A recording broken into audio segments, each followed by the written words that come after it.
Mesdames, Messieurs, bonsoir. Merci de nous rejoindre sur TV Tour Val-de-Loire. Voici tout de suite les titres de ce 27 février.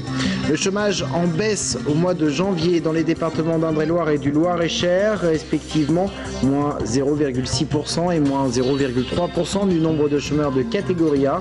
Une donnée en contradiction avec les chiffres nationaux et régionaux qui, eux, montrent une augmentation du nombre de demandeurs d'emploi.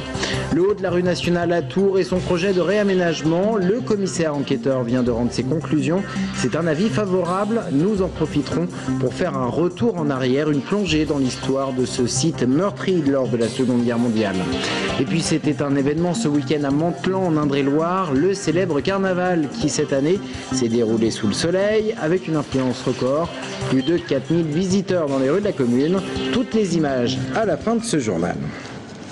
Et on commence donc avec les chiffres du chômage. Ils montrent une hausse du nombre de demandeurs d'emploi de catégorie A, plus 0,5% en France. En région centre, cette hausse est contenue à 0,1%, notamment parce que dans nos deux départements, l'Indre-et-Loire et le Loir-et-Cher, le chômage baisse. Le point et les explications, Sabrina Meloult.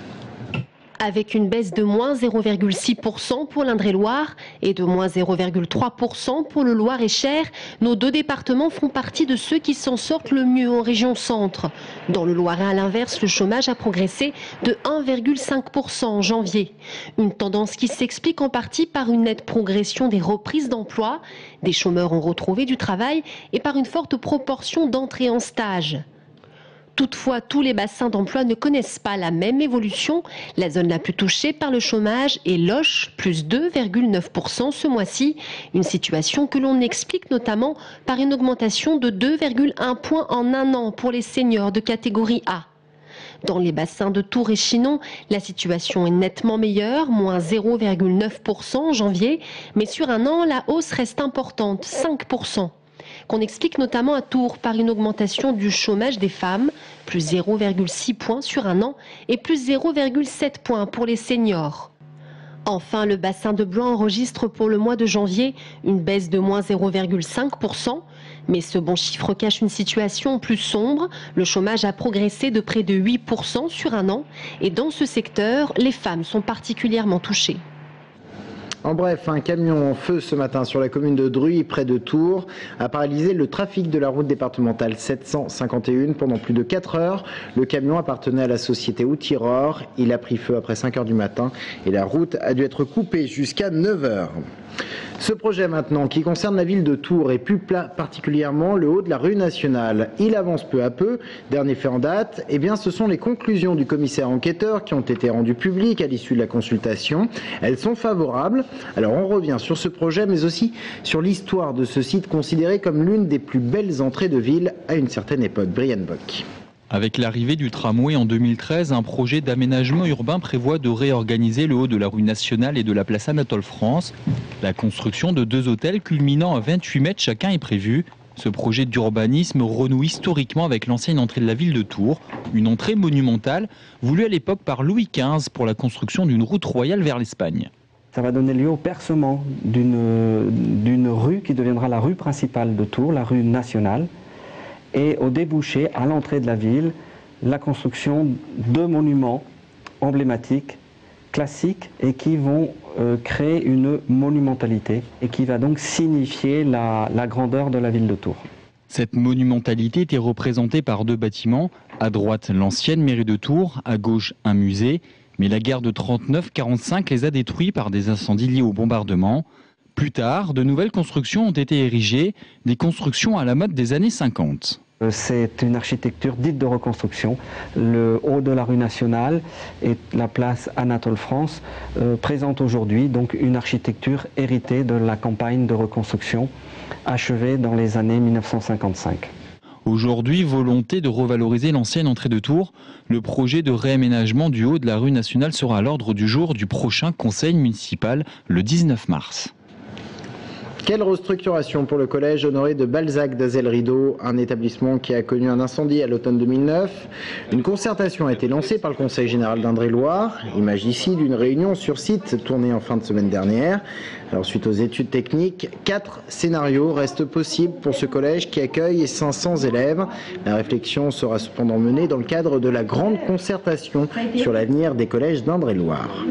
Aujourd'hui, le débat, au fond, c'est aux parents, aux enseignants, aux élus de s'en emparer afin que d'ici quelques semaines, nous puissions nous mettre d'accord sur un projet, lancer le concours d'architecture. L'objectif, c'est d'avoir un collège à la rentrée 2016. On nous a apporté des éléments de réflexion, ce qu'on n'avait pas jusqu'à maintenant. Donc ça, c'est plutôt favorable. Maintenant, il va falloir que nous ayons de notre côté, nous parents d'élèves, une concertation pour être sûr d'être en phase avec l'avis de l'ensemble des parents. Propos recueillis par Brian Bock. En bref, le guide Michelin version 2012 est désormais sous pli et sera vendu en librairie dès le 1er mars. Bonne performance des acteurs de la gastronomie locale. Ils sont 9 en Indre-et-Loire à garder leur étoile, dont Charles Barrier ou La Roche Le Roi à Tours. En revanche, l'auberge du XIIe siècle à Saché perd sa seule étoile, ce qui n'est pas le cas du Loir-et-Cher où les 5 étoilés de l'an passé les gardent. Et puis il y a le domaine des Hauts-de-Loire à Onzain qui lui garde ses 2 étoiles également.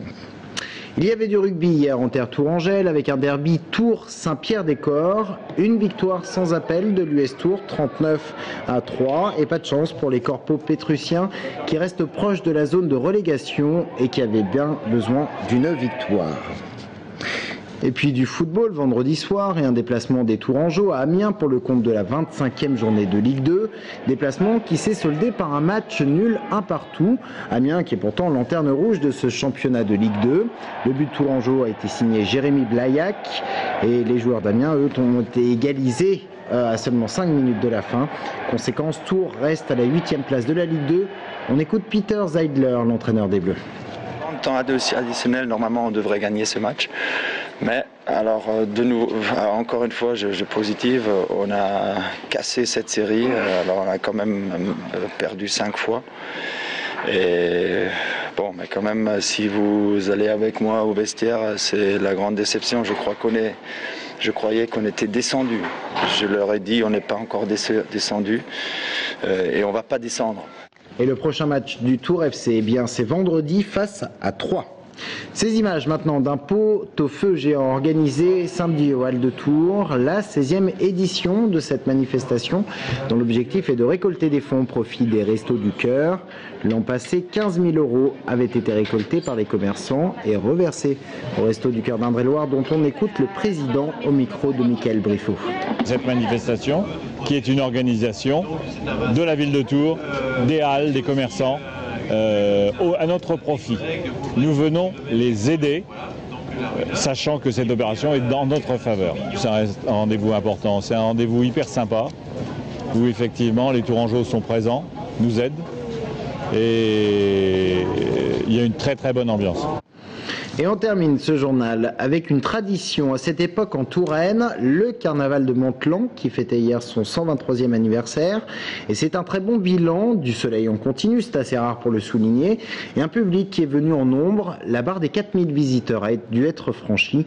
Des visiteurs venus assister au défilé d'une dizaine de chars. Les images, Michael Briffaut. Les rues du village sont noires de monde pour cette nouvelle édition du carnaval. Petits et grands, déguisés ou non, ils sont tous venus voir le défilé d'une dizaine de chars animés. Il y a les habitués, mais aussi les petits nouveaux. Oui, c'est la première fois que je viens. J'ai envie de revenir. Depuis une quarantaine d'années. Et carnaval, j'ai toujours connu carnaval depuis que je suis arrivée. Et c'est toujours la même ambiance. C'est super. Revenir, c'est génial, super joli. Je suis venue il y a 2 ans, c'était aussi magnifique qu'aujourd'hui. On emmène les enfants, ils s'amusent, c'est cool. Pour moi, c'est la première fois, c'est sympa, très bien, bon rassemblement, famille, enfants, le top. Il y a comme un air de folie dans l'air à Aminclan. Après 5 mois de préparation pour une seule journée de défilé, tout le monde en profite un maximum. Et sous la pluie de confettis, le soleil est au rendez-vous. Même Mickey arrive à résister sous la chaleur de son costume. Il fait pas trop chaud dehors, donc on arrive encore à résister. On essaye de les quitter un petit peu de temps en temps pour justement ventiler le maximum. Et c'est justement ce beau temps qui a permis d'augmenter la fréquentation. D'après les premiers résultats, près de 300 personnes supplémentaires ont fait le déplacement. Le temps est de la partie. Le public a bien répondu à notre appel. Je pense que ce carnaval-ci doit être un très bon cru. On peut tabler sur 4000 entrées. Bon, 6+, c'est du bonheur. Et des entrées en plus, ce sont des recettes en plus. L'argent ainsi récolté servira à acheter de nouveaux chars pour rendre le carnaval encore plus spectaculaire. Et le rendez-vous est déjà pris pour l'année prochaine. Ce sera le 17 février 2013.